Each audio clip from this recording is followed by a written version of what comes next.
So hello friends, welcome to another video of stock market. आज हम discuss करेंगे axis bank के बारे में। जी हाँ, इस वीडियो में हम एक्सिस बैंक का डिटेल्स एनालिसिस करेंगे इन एवरी पर्सपेक्टिव, जिसमें हम इसके रिजल्ट को भी एनालिसिस करेंगे, इसके पी वैल्यूएशन को भी एनालिसिस करेंगे and at the end of ये कंक्लूजन करेंगे कि performance wise comparing to HDFC and ICICI bank, Axis bank किस पोजीशन पे एट दैट मोमेंट खड़ा है एंड ये स्टॉक क्या आपके लिए इन्वेस्टमेंट के लिए राइट है।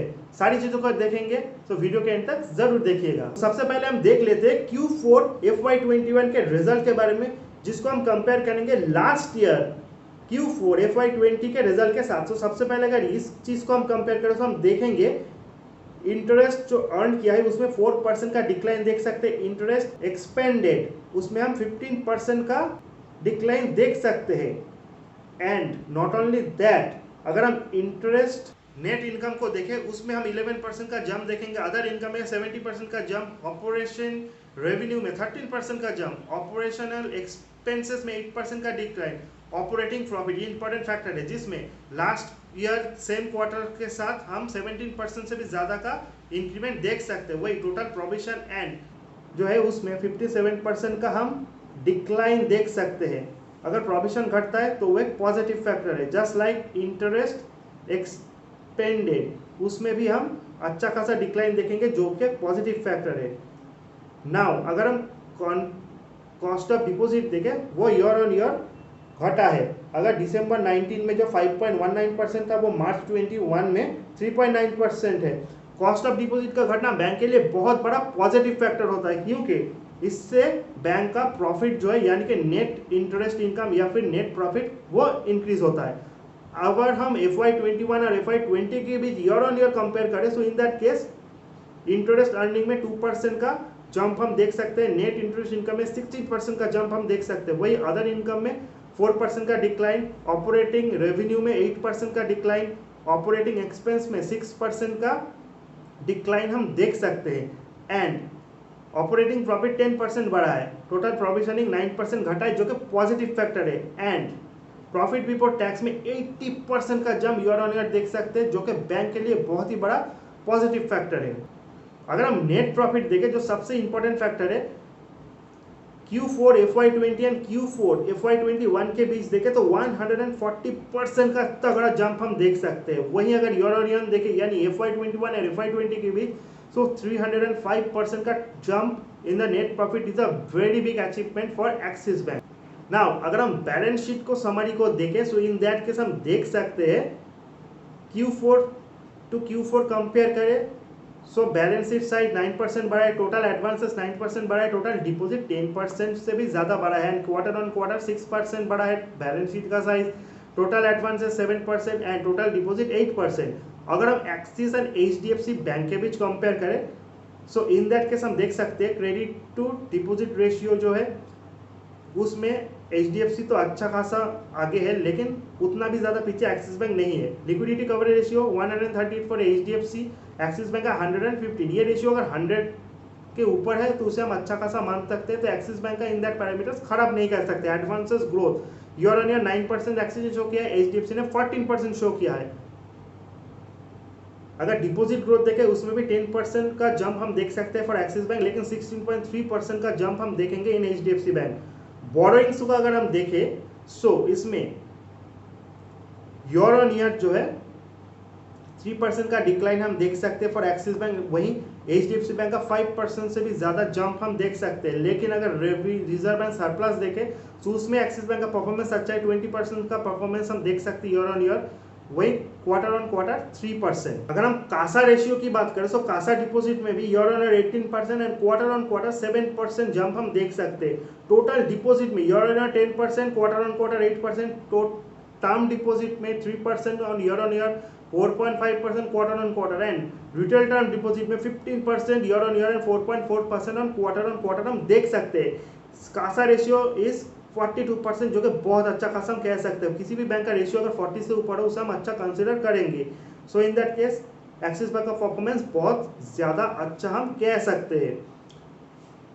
39% था Q4 FY20, 3% से ज़्यादा का जंप हम देख सकते हैं। वहीं अगर हम टर्म डिपॉजिट की बात करें यानी कि कॉस्ट ऑफ डिपॉजिट जो भी घटा है, जो कि बैंक के लिए एक पॉजिटिव फैक्टर है। नाउ अगर हम एडवांसेस मिक्स को देखें, सो रिटेल, एसएमई एंड कॉर्पोरेट की बात करें, सो रिटेल लोन जितना ज़्यादा कंपनी डिस्ट्रीब्यूट करता है उसके लिए अच्छा माना जाएगा, क्योंकि कॉर्पोरेट लोन ज़्यादा रिस्की होते हैं, डिफॉल्ट होने का चांस, प्रोविजन, एनपीए बढ़ने का चांस ज़्यादा होता है।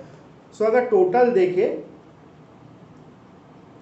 सो मार्च 20, दिसंबर 20 एंड मार्च 21 में रिटेल जो है उस सेगमेंट में बैंक ने अच्छा खासा काम किया है, ऐसा हम कह सकते हैं। सबसे ज़्यादा इंक्रीमेंट हम देख सकते हैं एसएमई में, एंड कॉर्पोरेट में भी हम जंप देख सकते हैं। सो टोटल बात करें, so 5.7% growth in retail loan.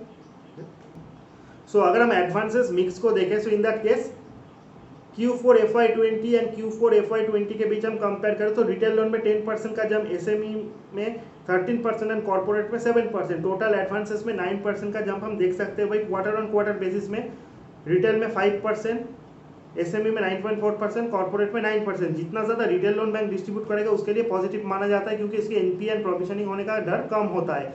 So year on year basis में देखें तो रिटेल लोन 10% का इंक्रीमेंट, लेकिन क्वार्टर ऑन क्वार्टर बेसिस में ये थोड़ा गिरा है। वही कॉर्पोरेट में इसके हम जंप देख सकते हैं 7 year on year 9%। So bank just like HDFC bank corporate loan में थोड़ा एग्रेसिव काम कर रहा है, हालांकि इंटरेस्ट उनको ज़्यादा मिलता है लेकिन रिस्क भी इससे ज़्यादा बढ़ता है।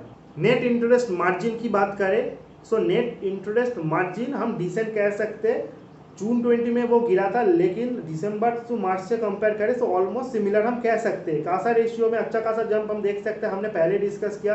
कॉस्ट टू इनकम रेशियो जो है वो 45.3 था दिसंबर 20, जो कि मार्च में 43.8% रहा है। इसमें भी हम एक कंसिस्टेंसी मेंटेन कर रहा है बैंक, जो कि मार्च 20 में 45.8% था। कैपिटल एडिक्वेसी रेशियो जितना अच्छा होता है बैंक के लिए अच्छा होता है। तो 19.12% इज द हाईएस्ट एवर। मार्च 20 में 17.53% था। जितना ज़्यादा कैपिटल एडिक्वेसी रेशियो होगा उतना इन्वेस्टर या फिर डिपोजिटर्स के लिए एक कॉन्फिडेंस बूस्टर साबित होगा। नाउ की रेशियोज की बात करें, सो रिटर्न ऑन एवरेज जो एसेट था उसमें हम नेगेटिव 0.62% देख सकते हैं मार्च 20, जो कि मार्च 21 में 1.1% है। Loss of 1388 crore in the March 20 quarter due to Covid, provisioning of 7730। Now अगर gross NPA, net NPA, provisioning cover ratio, fresh slippages, इन सारे पैरामीटर्स को अगर हम देखें, सो सबसे इंपॉर्टेंट जो फैक्टर होता है वो होता है NPA. So gross NPA, net NPA जो है, gross NPA 3.7% and net NPA 1.05%, जो कि बहुत अच्छा हम कह सकते हैं। दिसंबर क्वार्टर में 4.55% था ग्रॉस एनपीए एंड 1.19% था नेट एनपीए।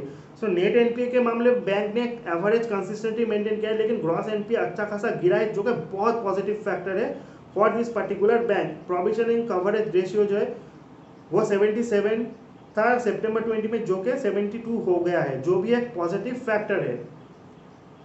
अगर हम स्लिपेजेस की बात करें, 5285 करोड़ डिक्लेयर किया है बैंक ने। सो 3 मेजर फैक्टर्स जिस कारण एनपीए गिरा है वो है declining flash slippages, higher upgradation and recoveries in Q4 FY21 as versus Q3 FY21, जो कि बैंक के लिए बहुत बड़ा पॉजिटिव फैक्टर है।